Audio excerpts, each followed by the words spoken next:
자, 오늘부터 새로운 시리즈의 말씀을 같이 나누게 되는데 에베소서 5장 8절부터 10절 말씀을 먼저 읽겠습니다. 에베소서 5장 8절에서 10절 말씀입니다. 제가 봉독합니다. 너희가 전에는 어둠이더니 이제는 주 안에서 빛이라. 빛의 자녀들처럼 행하라. 빛의 열매는 모든 착함과 의로움과 진실함에 있느니라. 주를 기쁘시게 할 것이 무엇인가 시험하여 보라. 올해 들어와서 성령 집회를 위해서 하나님께 말씀을 구할 때 하나님께서 저에게 이미 벌써 몇 달 전에 저에게 주셨던 응답이 생각나게 하셨습니다. 그때 코로나19로 인해서 참 어려운 때에 교회는 어떻게 되겠습니까? 또 우리 나라는 어떻게 되겠습니까? 성도들의 여러 가지 어려운 형편에 도대체 목사로서 뭘 권면을 해야 하겠습니까? 그런 기도를 안타깝게 드릴 때 하나님이 제 마음속에 두려워하지 마라. 염려하지 마라. 그리고 그 까닭을 생각나게 하셨어요. 하나님이 모르는 바도 아니고 하나님이 능력이 없으신 것도 아니고 그러면 우리가 두려워하고 염려할 이유가 없는 거죠. 왜 두려워함으로 기도하느냐? 그래서 하나님 맞습니다. 하나님은 모르는 바도 아니시고 하나님은 우리와 함께 계시니 어떻게 될까요? 무엇을 할까요? 이렇게 걱정할 필요는 없겠습니다. 그때 하나님이 바로 이어서 오직 하나님이 기뻐하시는 일만 하라. 매 순간 어떤 상황이 오든지 하나님이 기뻐하시는 일만 하라. 그런 마음을 주셨습니다. 그것도 정말 너무나 분명하더라.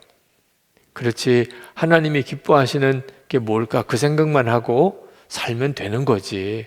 하나님을 믿는 우리들은. 근데 이번에 에베소서 말씀 기도를 하는데 에베소서 5장을 묵상하는데 10절 말씀에 정확하게 그 말씀을 하고 계신 거예요. 주를 기쁘시게 할 것이 무엇인가 시험하여 보라. 정말 주님이 우리에게 원하시는 것이 그거구나. 어떻게 될까? 앞으로 코로나19는 어떻게 끝날까? 또 교회나 우리 나라의 재정적인 형편이나 개인적인 사정이나 걱정할 게 참 많지만 우리가 할 일은 그저 매 순간 하나님이 어떻게 하면 기뻐하실까? 그것만 하면 되는 거구나. 너무 마음이 명확해졌어요. 실제로 여러분 힘들고 어려운 일이 생길 때 절대로 속단하지 마셔야 합니다. 이건 정말 너무나 큰 고통이다. 이건 견딜 수 없는 시련이다. 하나님은 왜 이런 어려움을 나에게 당하게 하시나? 절대로 그렇게 속단하지 마세요. 지나고 나면 그 일로 인해서 하나님께 너무나 감사할 수 있다는 걸 아셔야 합니다. 하나님은 우리가 그저 눈에 보기에 좋아 보이고 또 어려워 보이는 것에 마음이 요동하는 것을 기뻐하지 않습니다. 중국 교회가 1966년부터 76년까지 한 10년 동안 문화 대혁명이라고 아주 극단적인 좌파 공산주의 운동이 중국에서 일어났을 때 엄청 어려움을 겪었습니다. 홍위병들이죠. 선동에 의해서 기독교인들, 교회, 목회자들, 성도들 말할 수 없는 끔찍한 그런 박해를 했습니다. 그런데 그 문화 대혁명이 일어나기 전에 이미 중국 가정교회는 굉장한 어려움을 당하기 시작을 했습니다. 그때 중국 정부가 중국 정부 아래 있는 교회 조직을 삼자교회라고 해서 만들었어요. 그래서 모든 교회는 다 삼자교회에 소속하기를 강요했습니다. 그 삼자교회에 들어오면 공산당 아래 들어가는 거예요. 하나님을 믿지만 공산당 아래 들어가는 거죠. 그러니까 엄밀히 말하면 진정한 교회라고 하기 어렵습니다. 그걸 안 목회자들 또 성도들 중에는 삼자교회는 절대로 안 들어가겠다고 거부한 사람들이 생겼는데, 이제 그들은 감옥에 끌려갈 수밖에 없었어요. 목회자와 평신도 지도자들은. 그 감옥에 가지 않으려고 삼자교회에 들어간 분들도 있었습니다. 그런데 그 다음에 문화 대혁명이 터진 거예요. 근데 삼자교회에 소속된 목회자들, 그 문화 대혁명 일어났을 때 그들이 안전하게 지켜지지 않았습니다. 그 삼자교회에 소속되었어도 그들이 광장에 끌려나가서 공개 비판당하고 자아 비판해야 되고 정말 말할 수 없는 수모를 당하고 정말 끔찍한 어떤 그런 테러를 당하고 심지어는 견디지 못해서 스스로 목숨을 끊은 목회자도 나왔을 정도로 어려움을 겪었어요. 그 문화대혁명이 끝나고 난 다음에 깜짝 놀라는 결과가 생겼습니다. 그 삼자교회에 소속된 목회자들은 대부분 일찍 죽었어요. 그런데 삼자교회에 들어가지 않겠다고 감옥에 들어갔던 가정교회 목회자들은 대부분 거의 80, 90, 100세까지 사셨습니다. 왜 그러냐면 그 문화 대혁명 때 홍위병들에 의해서 그 자아 비판 당하고 테러 당하고 그때 받았던 상처가 너무 컸기 때문에 일찍 죽을 수밖에 없었어요. 삼자교회에 가시면. 근데 감옥에 들어간 분들은 아주 규칙적인 생활을, 그리고 감옥에 들어갔으니까 뭐 끌려 다닐 필요도 없었어요. 오히려 감옥에서 안전하게 보호를 받았어요. 그리고 또 자기 건강을 지킬 수 있는 운동도 하고, 그래서 그분들은 오히려 장수하셨어요. 참 하나님의 섭리가 놀랍죠. 그렇죠? 어떤 순간에든지 그 일이 나를 큰 어려움을 겪게 하는 일이 될지라도 하나님이 기뻐하시는 일을 해야 되겠다. 그러면 지나고 나면 정말 잘했다는 결과가 나옵니다. 그 중국이 문화의 대혁명을 거치면서 가정교회가 참 어려움을 겪었는데 역사가 참 놀랍죠. 그때 당시에 미국이나 유럽의 자유주의 신학의 물결이 교회를 완전히 사로잡았습니다. 근데 중국은 전 세계에서 가장 큰 규모의 근본주의적인 신앙을 가지고 있는 교회가 되었어요, 지금. 왜냐하면 그때 중국이 그 무서운 핍박 속에 있었기 때문에 자유주의 신학의 영향에서 오히려 보호를 받은 거예요. 그래서 믿어지지 않을 정도로 순수한 믿음, 성경적인 믿음, 기도하는 믿음, 뜨겁게 주님의 역사를 사모하는 믿음, 그리고 주의 다시 오심을 간절히 사모하는 종말론적인 신앙을 가지고 있는 교회가 지금 중국 가정교회가 되어 있어요. 자, 우리 코로나19 때문에 참 어려움도 또 여러 가지 흉흉한 소식도 말할 수 없는 지금 곤혹스러운 일들도 겪고 있지만 우리가 할 일은 지금 예수님께서 기뻐하실 일이 뭘까? 그 생각만 하며 사는 겁니다. 지금 주님이 기뻐하시는 일이 뭘까? 그러면 그 나머지는 하나님이 책임져 주십니다. 할렐루야. 정말 놀랍죠. 명쾌하죠. 그죠? 뭐 고민할 게 갑자기 없어졌어요. 그죠? 뭐 경제는 어떻게 될까? 앞으로 코로나19는 어떻게 소멸이 될까? 또 나는 어떻게 살까? 그 외에 여러분의 개인적인 여러 가지 문제들도 우리를 참 힘들게도 하고 또 방황하게도 만들지만, 이제는 모든 것에 대한 초점을 하나님이 기뻐하시는 일이 뭘까 하는 것에만 두고 살면 되는 겁니다. 그죠? 자, 그런데 그러면 하나님이 기뻐하시는 일은 뭐지? 이렇게 생각하면 또 갑자기 마음이 답답해져요. 하나님이 기뻐하시는 일만 하면 된다는 것은 너무 명확한데, 그래서 이번 금요 성령 집회 오늘을 시작으로 하나님이 기뻐하시는 일이 뭔지를 성경을 통해서 한번 찾아보자. 그러고 보니까 성경에 하나님이 정말 기뻐하시는 일이 명확하게 성경에 이렇게 하나하나 나와 있더라고요. 그래서 하나님의 시간이 허락할 때까지 하나님이 기뻐하시는 일이 도대체 뭘까 하는 것을 한번 찾아보려고 합니다. 그러면 오히려 지금의 우리의 어려움이 지나고 나면 우리에게는 엄청난 은혜, 하나님이 우리를 정말 복을 주시는 특별한 기회가 될 거라고 믿습니다.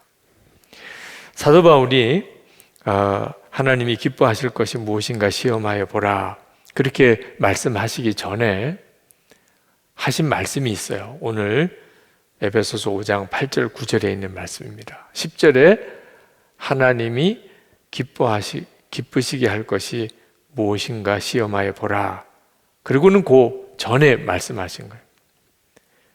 너희가 전에는 어두움이더니 이제는 주 안에서 빛이라. 빛의 자녀들처럼 행하라.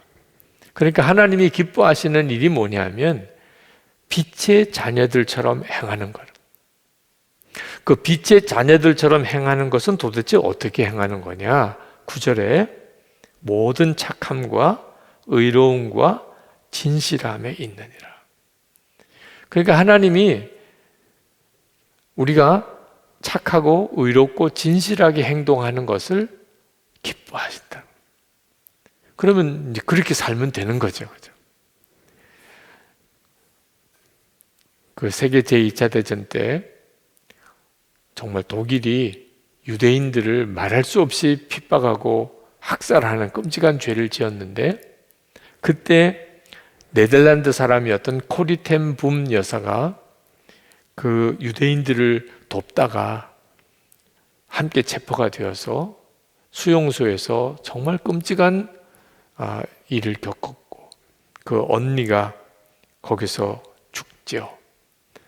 그런 이제 고통스러운 그런 어려움을 겪고 전쟁이 끝나고 그가 전 세계를 돌아다니면서 하나님의 역사를 간증할 때 자기 언니를 죽였던 그 간수를 용서하는 이제 역사가 일어나고, 그래서 전쟁 후에 그 유럽 사회 전체를 영적으로 일깨우는 굉장히 중요한 역할을 감당을 했습니다.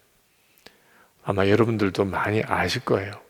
근데 이 코리텐봄 여사의 신앙이 그 아버지로부터 물려받은 신앙입니다. 그 아버지의 믿음이 참 그렇게 귀했어요. 그 코리텐봄 여사가 아버지에 대해서 소개한 일화가 하나 있습니다. 그 캐스퍼 텐붐, 그 아버지의 이름인데 시계빵을 하시는 분이었어요. 근데 한 번은 참 경제적으로 어려운 가운데, 그때 당시도 전쟁 전에 굉장히 어려움을 겪고 있는 때 근근히 그저 정말 생계를 유지하다시피 하는 정도 수준일 때 한 번은 어느 부자가 시계방에 시계를 사러 왔습니다. 그리고 아주 고가의 시계를 사려고 했어요. 그러니까 아버지가 그 시계를 소개하고 그 부자가 그걸 사겠다고 그러고, 그 시계 하나를 팔면 한동안은 경제적으로 굉장한 도움이 될 만한 그런 고가의 시계인데, 근데 시계를 이제 팔기로 하고 골라서 그 부자가 사겠다고 하고 아버지하고 그 부자 사이에 이야기를 이렇게 나누는데 왜 이 시계를 사려고 하느냐. 자기가 참 아끼는 시계가 있는데 고장이 났다는 거예요. 그래서 그걸 아무리 고치려고 해도 이걸 고칠 수 있는 시계방에 있는 길이 없어서 할 수 없이 새 시계를 사려고 한다는 거예요. 그래서 아버지가 그러면 그 시계 가지고 왔느냐? 가지고 왔다고. 그럼 한번 보여달라. 그래서 그 시계를 이렇게 풀어서 보여주니까 그 시계를 풀어서 분해해가지고 몇 군데를 이렇게 짚어보더니 고쳤어요. 그래가지고는 그분한테 시계를 고쳤다고 전해주었습니다. 자기가 늘 좋아하는 시계를 고쳤으니까 새 시계는 살 필요가 없잖아요. 그렇죠? 그래서 조금 전에 다 사기로 하고 돈도 지불하기로 했던 것들을 안 하셔도 된다 그러면 고치셨으니까 그냥 가시라고. 그래서 시계를 그냥 팔 뻔했는데 그 가지고 있던 그 시계 고쳐준 바람에 시계를 못 팔았어요. 근데 이 과정을 코리텐붐 여사가 딸이 옆에서 가게에서 지켜보면서 속이 터지는 거예요. 아니 그걸 왜 고쳐주냐 말이에요. 고치지 않으면 이 고급 시계를 팔아서 우리 가족이 경제적인 어려움을 해결할 수 있는데 아니 아버지는 왜 저걸 고쳐가지고 시계도 못 팔고 돈도 못 벌고 그렇게 바보 같은 짓을 하는지. 그래서 그 부자가 너무 고맙다고 그러고는 시계를 고쳐가지고 나가는 다음에 막 아버지에게 가서 바보같이 왜 그렇게 했냐고 그랬더니 그 아버지가 딸을 달래면서 이렇게 이야기를 했어요. 코리아, 돈은 하나님이 필요하면 언제나 우리에게 주실 수 있지 않겠니? 그러나 우리가 최선을 다해서 정직하게 손님을 섬기지 않는다면 하나님이 기뻐하실까? 오늘 그분을 대하는데 하나님이 어떻게 하는 걸 더 기뻐하실까? 고칠 수 있는데 안 고치고 시계를 파는 걸 기뻐하실까?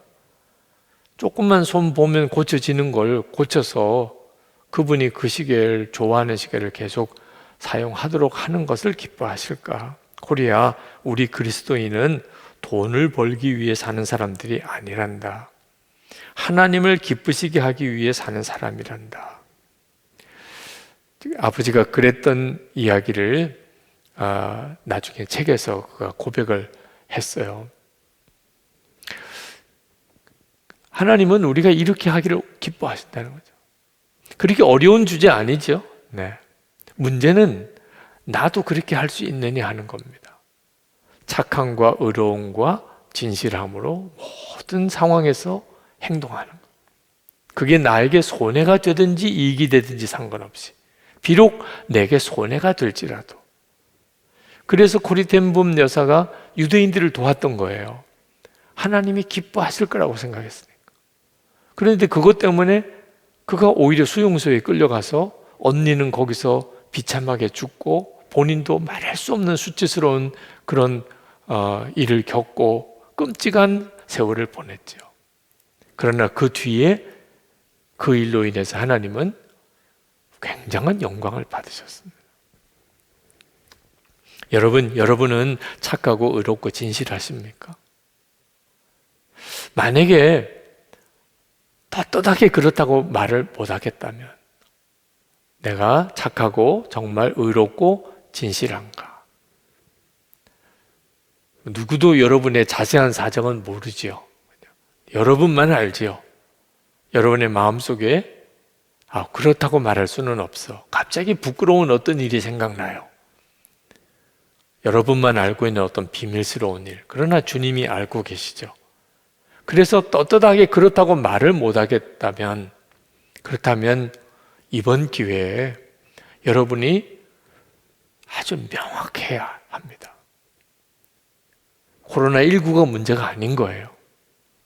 우리는 잘못하면 전혀 엉뚱한 쪽에 정신 팔려서 세월 다 흘려보냅니다. 진짜 중요한 것은 내가 하나님을 기쁘시게 하는 삶을 살고 있지 못했었다는 겁니다. 이것을 영적으로 잠들었다고 표현을 했어요. 에베소서 5장 14절에 가면은 잠자는 자여 깨어서 죽은 자들 가운데서 일어나라, 그런 말씀을 합니다. 여러분, 지금 여러분 잠자는 분 있으십니까? 혹시 영상으로 이 집회에 참여한 분 중에 지금 조시는 분 있으세요? 아마 없으실 겁니다. 그죠? 그런데 왜 잠자는 자들아 일어나라, 깨어 일어나라고 할까요? 영적으로는 잠든 상태에 있는 사람이 많은 겁니다. 우리가 착하게, 의롭게, 진실하게 살지 못하면서 시간만, 세월만 보내는 삶은 실제로는 사실은 잠자는 상태와 똑같아요. 여러분, 우리도 이따금 그런 이야기를 하죠. 그죠? 지나간 세월을 보면 이거 언제 이 세월이 다 지나갔지? 마치 꿈꾸는 것 같아, 이런 표현을 쓰기도 하죠. 그죠? 정신없이 살았던 것 같긴 한데 벌써 내가 내 나이가 이만큼 됐나? 올해도 말이에요. 한 달이 이렇게 지나갔잖아요. 여러분, 한 달 동안을 어떻게 사셨어요? 아유, 꿈꾸는 것 같아요. 벌써 한 달이 지났네요. 송구영신 예배 드린 적이 어제 같은데, 그런 분들은 지금 잠자고 있는지도 몰라요. 진짜 지금 꿈꾸고 있는지 몰라요. 우리가 잠자는 삶을 사는 사람은 시간은 흘러가는데 실제로는 아무것도 한 일도 없고 변화된 것도 없는 것 같은 삶을 사는 겁니다. 한 달이 지났어요. 꿈꾸듯이 그냥 지나가 버렸어요. 이제 이렇게 2월도 지나갈 거예요. 그러다가 벌써 또 연말이 와요. 2021년도 다 끝났어요. 이렇게 산다니까요. 그리고 또 2022년을 바라보고 또 2022년도 그렇게 지나가요. 여러분, 우리가 정말 영적으로 깨어나지 않으면 이렇게 살다가 어느 순간에 주님 앞에 서는 겁니다. 나이가 70을 살았던 80을 살았던 90을 살았던 주님 앞에 서는 순간에 한 인생 자체가 그냥 꿈꾸는 일장춘몽이라고 말하죠. 꿈꾸듯이 그냥 지나가 버리는 거예요. 진짜 잠든 상태에서 산 거죠. 많은 그리스도인들이 자기가 잠자는 형편인데 실상이 본인은 자기가 잠자는 줄 몰라요. 이렇게 돌아다니니까. 그래서 아침에 일어나서 깨서 오늘도 직장도 나갔고 또 일도 했고 집안일도 정신없었고 하루 종일 바쁘게 지냈고 자기가 잠이 든 상태인지를 전혀 모르는 라오디게아 교인들처럼, 사대 교인들처럼 영적으로는 깊이 잠이 들어있는데 본인이 그걸 모르는 거예요. 도둑이 들어와서 다 훔쳐가는지도 모르고 불이 났는지도 모르고 자기가 죽어가는지도 모르고 영적으로 완전히 잠이 들어버린 거죠.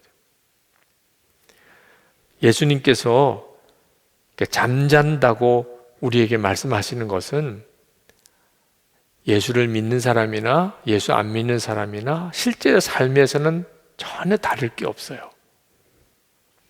에베소서 5장 11절에서 12절까지 그 내용을 이렇게 말합니다. 너희는 열매 없는 어두움의 일에 참여하지 말고 도리어 책망하라. 그들이 은밀히 행하는 것들은 말하기도 부끄러운 것들이라. 은밀히 행하는 것. 드러내놓고 죄는 짓지 않아요. 은밀히 행하는 것. 아무도 안 보는 가운데 내 모습. 말하기도 부끄러워요. 이게 다 영적으로 잠이 든 상태예요. 웨슬리 목사님이 잠자는 자여 일어나라 라는 제목으로 설교를 하신 적이 있습니다. 그 설교 속에서 영적으로 잠자는 자는 어떤 사람인지 웨슬리 목사님이 예를 드셨어요. 비참한 족쇄에 결박되어 있는데도 자기는 자유롭다고 생각하는 사람, 사탄이 그의 영혼을 완전히 소유하고 한번 떨어지면 다시 나올 수 없는 지옥이 그를 삼키려고 입을 벌리고 있음에도 편안하다 말하는 사람, 하나님의 형상을 잃어버린 채 타락에 머물러 있지만 다가오는 징벌을 피하라는 하나님의 경고를 결코 마음에 두지 않는 사람, 영혼의 내면에서 진지하게 내가 어떻게 해야 구원을 얻겠습니까? 이런 부르짖는 일이 전혀 없는 사람, 좋은 거, 나쁜 거 분별할 세련된 영적인 지각을 가지지 못하고 눈이 있어도 보지 못하고 귀가 있어도 듣지 못하는 사람, 하나님을 인격적으로 만나지도 못하고 주님의 음성을 들은 일도 없고 생명의 말씀을 손으로 만진 체험도 한 적이 없는 사람, 이런 사람이 잠자는 사람이라고 그렇게 이야기를 했어요. 굉장히 많습니다. 오늘 이 시간에도 또 이 말씀을 듣는 여러분들, 녹화된 영상으로 이 설교를 듣는 분들 중에도 여러분의 영혼이 지금 잠든 상태에 있는 사람도 있어요. 목사님, 잠들었으면 이런 예배나 집회에 참여나 했겠습니까? 물론 우리가 잠들다가도 이따금씩 깨요. 이렇게 예배 드릴 때, 설교 들을 때, 또는 찬양할 때, 보혈 찬양하고 할 때, 통성기도 할 때, 그때 갑자기 정신이 와요. 여러분들 자다가 잠깐 깬 적은 있죠? 자다가, 네. 그리고 이렇게 살면 안 되겠다. 뭔가 진짜 하나님은 정말 역사하시고 내게 말씀하시는 게 있겠구나.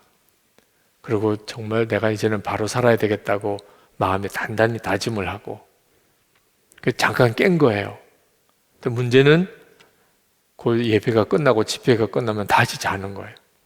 그러니까 평생을 잠깐 깨는 일을 몇 번 반복하는, 실제로는 내내 자는 거예요.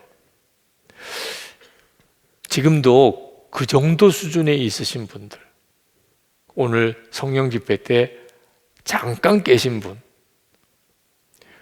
이런 정도 수준에서 사는 것은 정말 너무 안타까운 거죠. 깨어 있다가 잠깐 조는 것도 심각하잖아요. 여러분 운전할 때 졸음운전 해보세요. 얼마나 끔찍한 일이 벌어집니까? 그냥 멀쩡히 깨어 있다가 잠깐 깜빡 졸았는데 그 순간인데 그만 엄청난 사고가 날 수도 있잖아요. 그죠? 그런데 내내 잠자고 있는 상태에 있다가 이따금 깨는 정도의 수준의 삶은 어떻게 그 삶이 복이 있는 삶이라고 할 수 있겠어요? 영적으로 잠이 들어있는 사람들의 특징 중에 하나가 불평과 원망이 많은 겁니다. 이것도 마음에 안 들고 저것도 속상하고, 하나님 왜 나는 이렇게 살게 하시나요? 이런, 그 영적으로 잠이 들어서 그런 거예요. 왜냐하면 자기가 받고 있는 은혜는 지금 자기가 겪고 있는 어려움과 비교할 수 없이 컸거든요. 그런데 받은 은혜는 전혀 생각이 안 나요. 내가 지금 겪고 있는 어려움만 봐요. 그러니까 불평과 원망이 나오죠. 정상적으로 영적으로 깨어 있으면 그렇게 힘들고 어려운 여건 속에서도 할 수 있는 건 감사와 찬송밖에 없다. 우리가 찬송가에서 그렇게 고백하잖아요. 우리가 할 수 있는 것은 감사밖에 없어요. 영적으로 제대로 눈이 뜨인 사람은 그렇게 되는데, 엄청나고 상상이 안 되는 은혜를 받고도 원망과 불평, 미움, 탄식, 영적으로 완전히 잠이 들어있는 거죠. 가족에게 소홀히 하는 것도 역시 마찬가지예요. 얼마나 소중한데 마지막에는 가족에게 그렇게 제대로 사랑하고 관심하고 시간 내지 못한 것이 너무 안타까운, 그런데 정신이 하나도 없이 살아요. 하나님께는 더 말할 것도 없죠. 하나님을 위해서 내가 얼마나 많은 시간을 쓰고 사나, 하루를 지나는 동안. 그래서 사도 바울이 하나님이 기뻐하실 일이 무엇일까 분별하고 살으라는 거예요. 항상 어떤 순간이든지 하나님이 뭘 기뻐하실까? 가정에서 또는 여러분의 직장에서 무슨 일이 생겼는데 하나님이 기뻐하시는 일이 뭘까? 말 한마디라도 요때는 요렇게 말하면 하나님이 기뻐하시겠구나. 그렇게 살아보라는 거예요. 왜? 시간이 너무 아까우니까. 우리에게 주어진 시간이 너무 아까워요. 16절에 보면 세월을 아끼라 때가 악하니라. 여러분, 우리에게 주어진 시간은 정말 제한되어 있습니다. 지금까지 살아온 세월 동안 여러분이 하나님을 얼마나 기쁘시게 하는 삶을 살았습니까? 생각해 보면 주님 만나는 일이 부끄러울 정도예요. 이제부터 살아가는 세월도 마찬가지입니다. 눈 한 번 깜빡하면 또 1년 지나고 또 깜빡하면 또 1년 지나고 그렇게 몇 번 하면 주님 앞에 갈 시간이에요.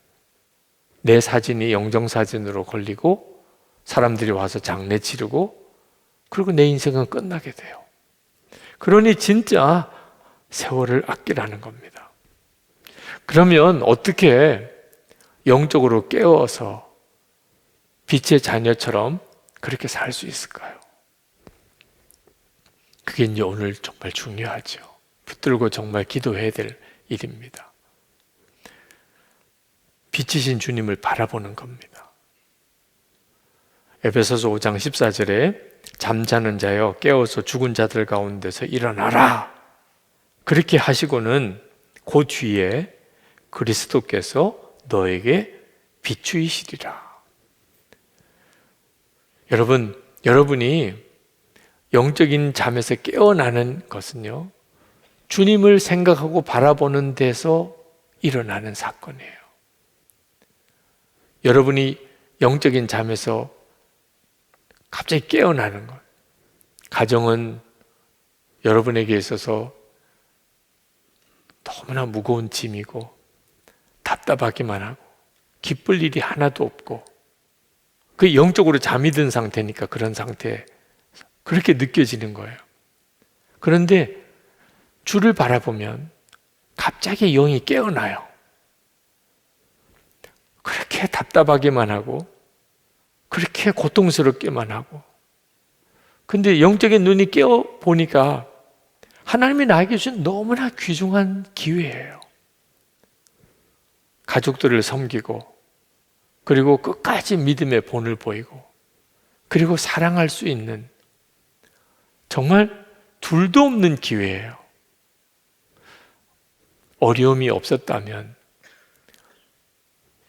믿음의 빛의 증거도 없는 거죠. 시험이 없다면 진짜 사랑이 검증되지도 않는 거죠. 하나님이 나에게 기가 막힌 기회를 주신 거예요. 전에는 답답한 상황이라고만 여겨졌는데 주를 바라보니까, 예수님을 바라보니까 주님은 빛이세요. 그래서 내게 빛으로 비추어요. 그리고 눈이 갑자기 뜨였어요.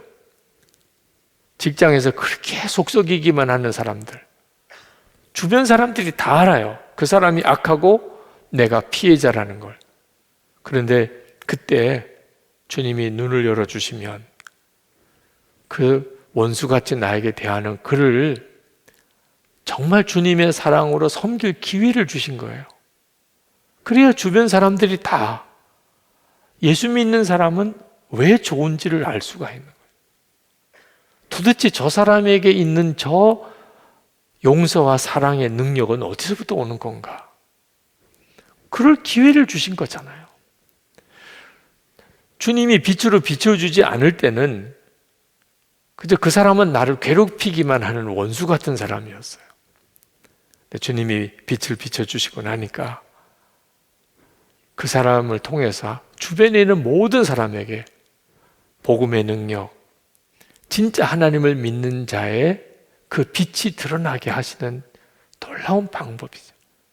그런 사람이 없었다면 복음의 능력이 드러날 기회도 없었잖아요. 오히려 그래서 감사하게 되는 거예요. 하나님 나에게 이런 사람을 붙여주신 걸 감사합니다. 우리가 주님을 바라보면 영적 잠에서 갑자기 깨어납니다. 가정도, 일터도, 교회도, 지금 시대도 마찬가지예요. 요즘에 교회에 대한 이런저런 참 안 좋은 소식들 때문에 우리 마음이 너무 무겁습니다. 요즘엔 참 기도하는 것도 힘들 정도예요. 그동안에 우리가 교회가 사회에 본을 보이자고 참 무던히 애를 썼는데 몇 가지 뉴스 때문에 그게 다 한순간에 다 헛수고처럼 느껴질 수도 있잖아요. 그런데 주님을 바라보니까 지금 이렇게 되어지는 일 자체가 우리가 알 수 없는 하나님의 또 하나의 계획을 이루어가는 일이라. 흔들리지 않고 우리가 지금까지 해왔던 것처럼 주님을 바라보고 꾸준히 나가는 것. 우리가 지금 할 수 있는 건 그거밖에 없어요. 요한복음 8장 12절에 나는 세상의 빛이니 나를 따르는 자는 생명의 빛을 얻으리라. 우리가 할 수 있는 일은 지금 이 순간에 주님을 그냥 따라가는 거예요. 주님은 어떻게 하시나?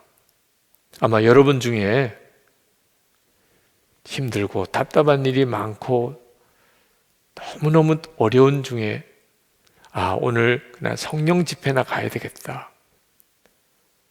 미리 신청을 안 했으니까 그냥 성령 집회 때 이렇게 유튜브 채널에 들어와서 영상을 보시는 분들도 있으실 거예요. 주님을 따라간 거죠, 뭐. 그렇죠? 이처럼 우리는 매 순간에 그냥 주님을 바라보고 주님을 따라가는 것. 그러면 생명의 빛을 얻으리라. 어떤 분이 저에게 메일을 보내주신 거 보고 깜짝 놀랐던 일이 있었는데 이렇게 쓰셨어요. 목사님, 사실 저는 목사님 바로 앞에서 뵙고 한 5분 정도를 함께 걸었던 적이 있습니다. 그날 저는 아이 손을 잡고 역을 향해 걸어가고 있었습니다. 근데 앞서 가시는 분이 약간은 느린 듯한 걸음으로 휘청휘청 걸어가고 있었고 사람들이 인사하기에 누군가 했는데 목사님이셨습니다. 무언가 생각하시며 혼자 걸으시는 모습이 인상적이었습니다.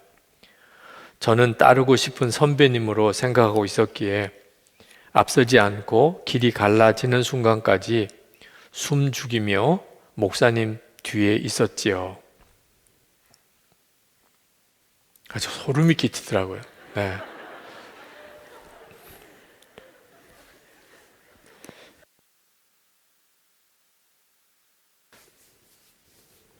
그때부터 내가 어디 가면 누가 나를 보고 있을 거다. 차라리 아는 척이라도 하면 그러면 그분이 나를 보는 걸 내가 의식하고 내 행동도 조심할 수도 있겠는데 아주 말도 안 해주고 그냥 뒤따라 계속 따라오는 게만 그러면서 그분이 표현하기를 약간은 느린 듯한 걸음으로 휘청휘청 걸어가고 있었고 이제부터는 훈련소에서 하는 것처럼 그렇게 아주 힘차게 팔도 휘젓고 그렇게 아주 당차게 걸어야 되겠다 이런 생각도 들더라고요. 근데 그때 내 모습이 내가 사실 잘 모르는구나. 다른 사람이 내가 어떤 모습이라고 이야기를 해주니까 내가 어떤 모습인 줄 아는 거지. 나는 어디서든지 반듯하게 힘차게 잘 걷고 있다고 생각했는데 느릿느릿 휘청휘청 그렇게 걸었다고 그렇게 표현하는 거 보니까 한편으로는 부끄럽기도 하고 또 한편으로는 그렇구나, 내가 나를 모르는구나. 그러면서 또 주님이 나를 보실 때는 어떨까? 사람은 그저 내 외모에만 보실 수밖에 없죠. 근데 주님은 내 내면까지도 다 보시니까 그런 생각이 들었어요. 그게 제가 매일 예수 동행일기를 쓰는 유의기회라고 생각이 듭니다. 사실 매일 예수 동의 일기를 쓰면 아침부터 그 일기를 쓰는 시간까지 하루를 쭉 복기를 해보게 돼요. 아침에 무슨 일이 있었고, 낮에는 무슨 일이 있었고, 저녁에는 어떤 일이 있었고, 오늘 누구를 만났고, 이런 일들을 한번 쭉 하루를 돌아봐요. 그것만 가지고도요, 저를 보는 눈이 이렇게 열려요. 아, 오늘 내가 이렇게 살았구나. 오늘 내가 이런 말을 했었구나. 오늘은 내가 이렇게 시간을 보냈구나. 그리고 저녁에 오늘 하루의 일기를 쭉 이렇게 정리를 해보면, 그러면 그게 바로 빛 가운데 나가는 거예요. 주님과 함께 정말 빛 가운데 살아보는 거죠. 예수님을 바라보면 어쩔 수 없이 그렇게 가게 돼 있어요.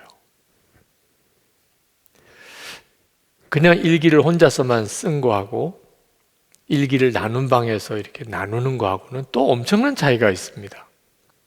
일기를 그냥 혼자서만 쓰면 나의 하루를 한번 이렇게 돌아보는 그런 어떤 유익은 있을 거예요. 그런데 그걸로 끝이에요. 아, 오늘은 참 이렇게 살았어. 오늘은 이렇게 만났고 오늘 이런 말을 했고. 혼자만 일기를 쓰면 그걸로 쓰는 걸로 끝났죠. 근데 일기를 나누려면 그것으로 충분하지가 않습니다.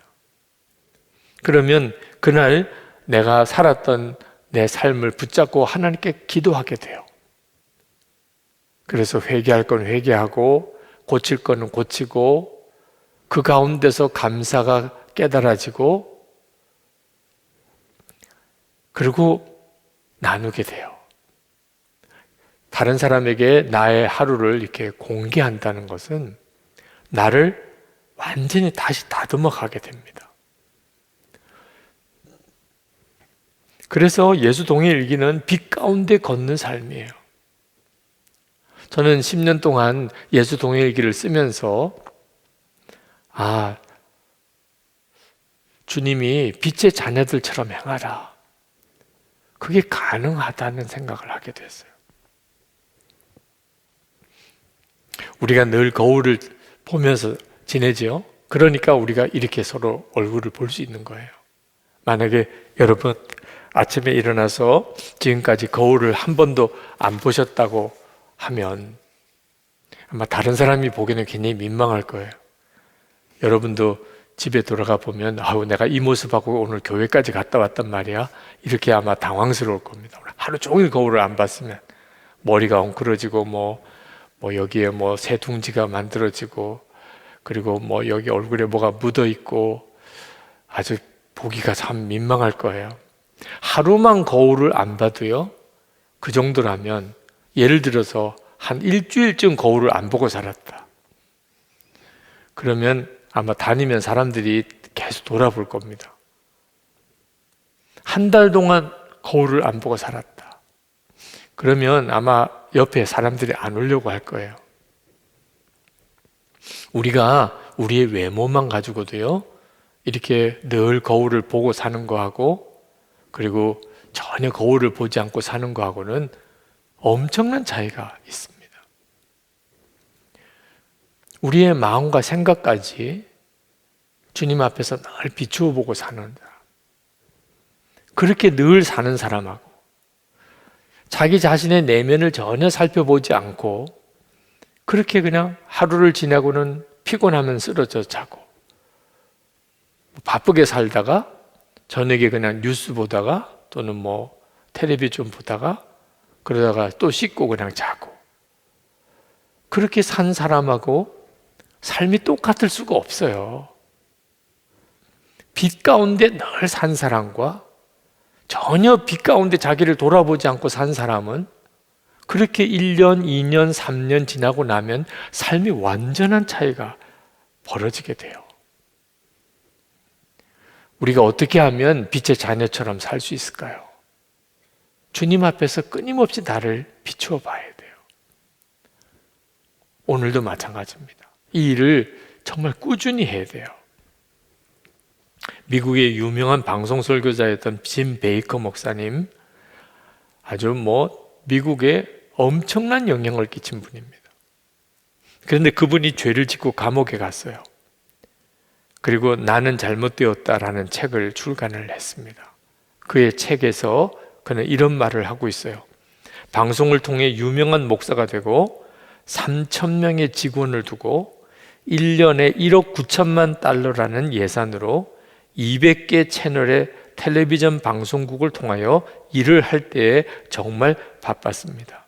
하루에 16시간씩 일하다 보니 더 이상 조용히 앉아서 성경을 읽을 시간이 없었고 더 이상 엎드려 기도하는 시간을 가질 수 없었고 가족들과 함께 하는 시간도 가질 수 없었습니다.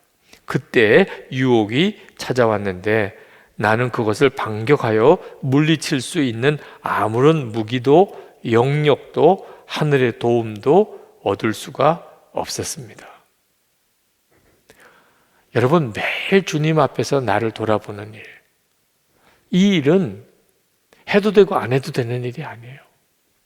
그 짐 베이커 목사님은 그때 당시로는 미국에서 최고의 목사였어요. 가장 유명한 목사였어요. 세상적인 기준으로 보아도 대성공의 삶을 살았어요. 근데 한순간에 무너졌어요. 왜? 너무 일이 바빠서 주님 앞에서 자기를 돌아볼 시간이 전혀 없었어요. 그러다가 어느 순간에 유혹이 탁 왔는데 자기 속에 그 유혹을 이길 힘이 아무것도 없었다. 그 유혹을 이길 힘이 뭐예요? 주님이 함께 계신 게 믿어지는 거. 주님이 의식이 되는 거. 주님의 말씀이 그 순간에 들리는 거. 그러면 어떤 유혹이 와도 이기죠. 사람만 함께 있어도 누가 유혹해도 이기는데 주님이 함께 계신 게 믿어지는데 어떻게 유혹에 넘어질 수 있겠어요? 매일 주님 앞에서 늘 주님을 바라보고 사는 일은 우리 삶을 엄청나게 바꿔놔요. 그래서 히브리서 3장 13절 말씀처럼 매일 피차 권면하는 일이 필요한 겁니다. 우리가 예수 동일기를 그냥 쓰라고만 하지 않고 나눈 방에서 서로 나눈 방에서 나누라고 하는 이유는 피차 서로 권면하는 일이 필요하기 때문에 서로 점검해 주는 거죠. 예수 동일기를 꾸준히 쓰시는지도 점검하고 일기를 통해서 그분이 정말 주님을 바라보고 사는지도 서로 점검해 주는 일. 자기가 스스로 자기를 고백하면서 다른 사람이 자기 삶 속에 들어와 보도록 초청하는 거죠. 왜 그렇게까지 살아야 되죠? 우리가 빛이신 주님을 바라볼 때만 우리는 빛 가운데 살아요. 주님을 바라보지 못하면 우리는 그 순간에 어둠의 자식이 되고 맙니다. 우리 교회에서 예수동일기를 쓰도록 한 지 10년이 지났습니다. 도대체 우리 교인들은 얼마나 예수동일기를 쓰고 있을까요? 오늘 제가 예수동일기를 우리 교인들이 얼마나 쓰시는지 통계를 좀 나한테 알려달라고 문의를 했더니 거기서 이렇게 통계가 왔어요. 우리 교인 중에 주 1회라도 일기를 쓰고 나누는 사람 2,000명 정도예요. 주 3회 정도 쓰는 교인, 그 이틀에 한 번 정도는 쓰시는 분 1,200여 명 정도예요. 매일 일기를 쓰는 분 350명 정도예요. 여러분이 생각했던 기대치에 비해서 많습니까? 적습니까? 아마 어떤 분들은 목사님 실망했어요. 그 정도밖에 안 돼요. 선한목자교회 교인들만 놓고 보면 매일 주 1회 이상은 쓰시는 분은 한 2,000명, 주 3회 정도 쓰시는 분은 한 1,200명, 매일 쓰시는 분은 한 350명. 근데 저는 정말 많다고 생각이 듭니다. 제가 만약에 여러분들에게 매일 주님과 동행하세요, 그걸 매일 일기를 써보세요, 이렇게 설교만 하고 말았다면 이 정도 숫자는 도무지 불가능했을 거예요. 그래도 예수동일기를 쓰고 속해서도 조직을 나눈 방으로 조직하고 서로가 권면하고 그동안에 끊임없이 제자 훈련 시키고 10년 동안을 그렇게 해온 결과가 그래도 주 1회 이상 쓰시는 분은 한 2,000명 정도, 주 3회 정도 쓰시는 분은 한 1,200명 정도, 매일 쓰시는 분은 한 350명 정도. 한 교회 안에 매일 주님과 동행하는 일기를 쓰는 분이 한 350명. 그 힘이 지금 선한목자교회의 영적인 힘이에요. 그것 때문에 이만큼 되는 거예요. 네, 한번 그냥 상상해 보실까요? 매일 주님과 동행하는 삶을 살면서 그렇게 매일 점검하는 사람이 350명 정도인데 그 사람이 한 1,000명 정도가 된다면, 그 사람이 한 3,000명 정도가 된다면 그 교회 공동체가 가지는 힘은 엄청나요. 처음에는 예수 동행일기를 쓰시라고 하는 고난 이유가 주님과의 관계를 꾸준히 해가기 위해서 그랬는데, 실제로 10년 동안을 지내고 보니까 우리 성도들 사이에 이 동행일기를 쓰고 나눈 방 속에서 얻는 유익이 상상외로 크다는 것을 알았어요. 서로를 붙들어주고 주님과 친밀히 동행하는 일에 놀라운 진보를 가져오게 만든 거죠. 혼자서 빛 가운데 살고 주님과 동행하는 일은 금방 좌절이 와요. 그런데 함께 서로 붙들어주고 돕기 시작하면, 그러면 놀라운 열매를 맺어가게 돼요. 오늘 여러분 모두에게 다시 한번 권면합니다. 도대체 하나님이 기뻐하실 일이 뭘까? 여러분 자신이 빛의 자녀처럼 사는 거예요. 근데 빛의 자녀처럼 살려면 빛이신 주님을 계속 바라보는 것 밖에는 길이 없습니다. 그러면 주님이 여러분에게 빛으로 비추세요. 그때 눈이 열려요. 여러분이 주님을 바라보지 않고 살던 때와는 완전히 다른 생각을 하게 돼요. 감사가 터지고 사랑할 사람이 알게 되고, 그리고 여러분이 섬겨야 될 영역이 있고, 그리고 정말 하나님이 하시는 일들이 눈에 보이는. 이 시간에 우리 같이 기도합시다. 오늘 이 밤에 하나님께서 우리 마음에 가장 먼저 주님, 제가 빛이신 주님을 계속 바라보면서 제가 빛의 자녀로 그렇게 살기를 원합니다. 힘들다, 어렵다, 답답하다, 괴롭다, 죽겠다, 주님, 제가 더 이상 그렇게 판단하지 않겠습니다. 그저 매 순간 나에게 빛으로 비추어 주시는 주님을 바라보면서 그 주님을 계속 바라보고, 그리고 주님만 따라 가겠습니다. 저를 이 시간에 분명하게 인도해 주소서. 그리고 우리가 함께 손을 잡겠습니다. 나 혼자만 그렇게 결심하지 않고 우리 같이 빛 가운데 나가는 성도들이 되어서 나도 지켜주시고 그도 지켜주시기를 바랍니다. 나 주님의 기쁨 되기 원하네. 그 찬송을 우리 같이 부르시고 기도하겠습니다.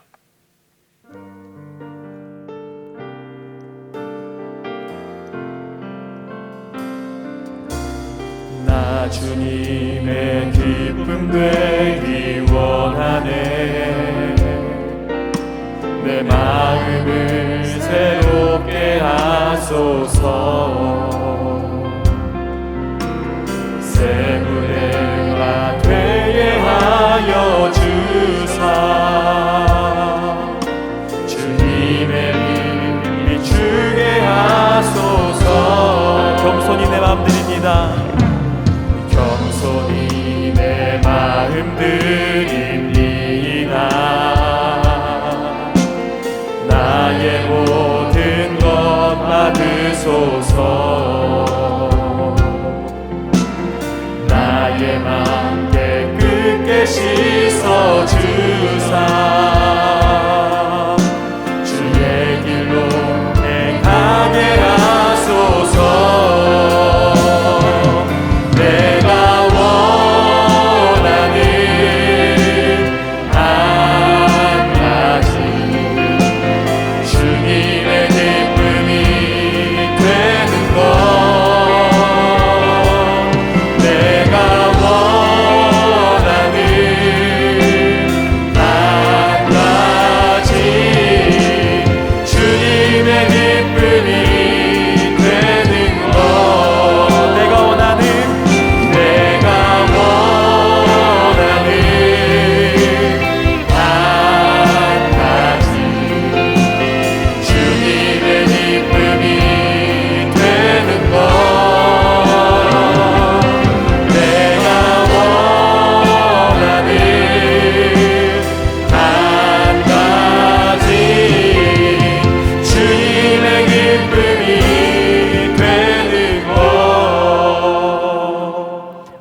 우리 시간에 같이 기도할 텐데 우리가 하나님이 기뻐하는 기도를 드리면 반드시 기도하는 시간에 강력한 주님의 역사를 경험합니다.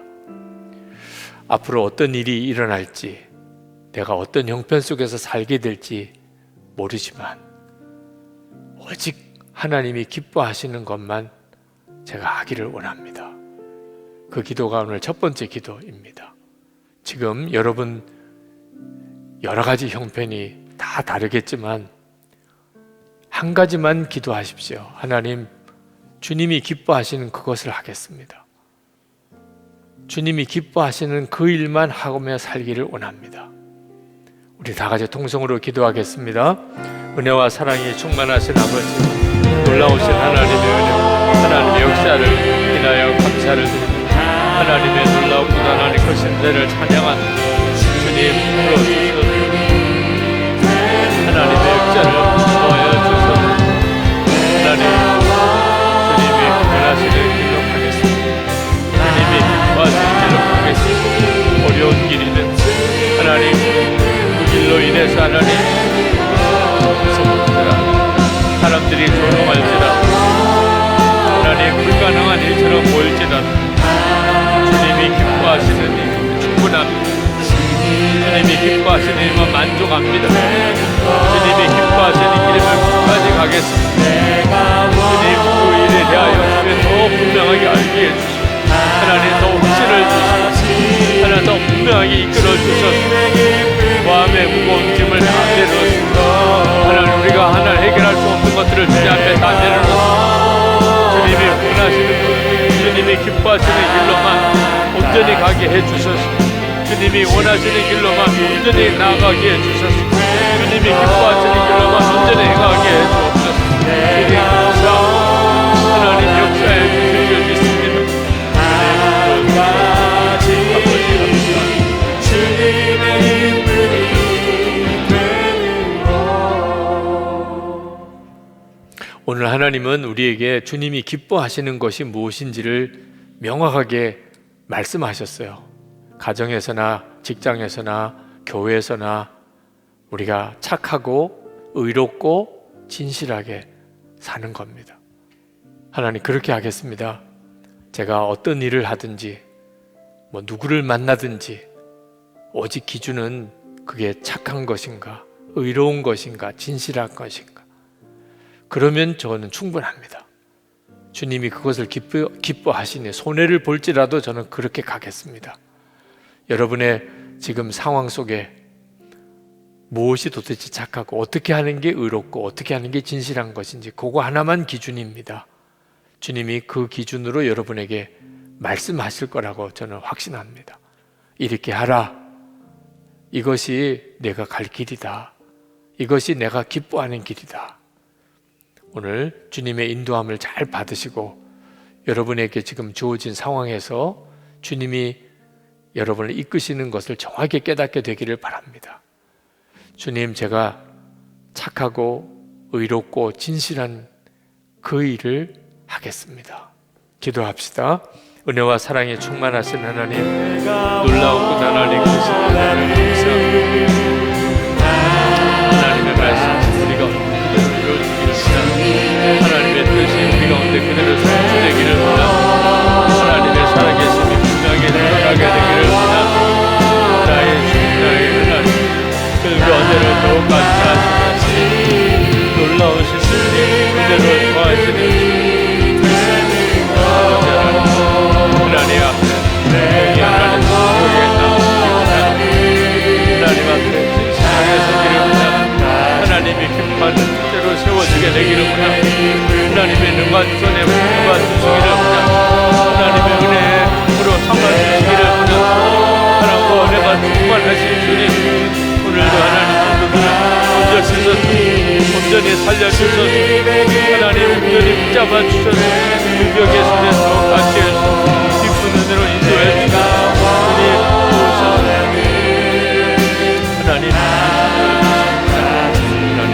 은혜로 주시고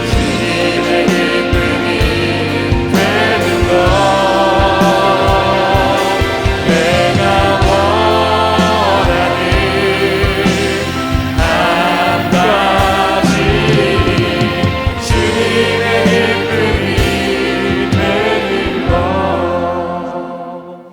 이 시간에 마지막으로 우리 같이 기도하고 계속해서 여러분 주님의 인도하심을 따라 기도하시기 바랍니다. 빛이신 주님을 바라보며 또 주님 안에 거하는 일에 서로 마음을 열고 정말 연합하기를 원합니다. 혼자서만 몸부림치지 않고 함께 하겠습니다.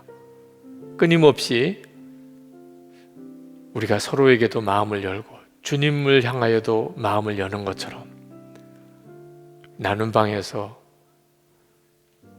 기도와 말씀의 믿음의 동지들과 정말 연합하겠습니다. 그래서 주님, 제가 이 길을 결코 쉽게 무너지지 않는 삶을 살기를 원합니다. 하나님께서 여러분에게 계획을 주신 이들을 붙들고 기도하시기 바랍니다. 하나님, 그와 아무개를 지켜주소서. 또 나눔 방에 있는 성도님들을 주님 앞에 올려드리고 기도하시기 바랍니다. 정말 마음을 더 열고 빛이신 주님 안에 행하게 하소서. 우리 다 같이 통성으로 기도하고 자유롭게 기도하겠습니다. 은혜와 사랑이 충만하신 하나님 들어주시고 하나님 역사하신 하나님 주님의 은혜를 찬양하고 찬양합니다. 하나님의 구실하심으로 우리를 붙들어 주시기를 원합니다. 빛이신 주님 안에 하나님 주님과 연합하는 일에 있어서 성도들과도 연합하게 되기를 원합니다.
진실이 동행하는 성도들이 하나님 앞에 온전히 세워지게 되기를 원합니다.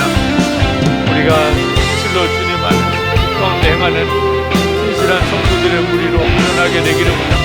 이 일이 교회가 주님을 기쁘시게 하는 일인 줄 믿습니다.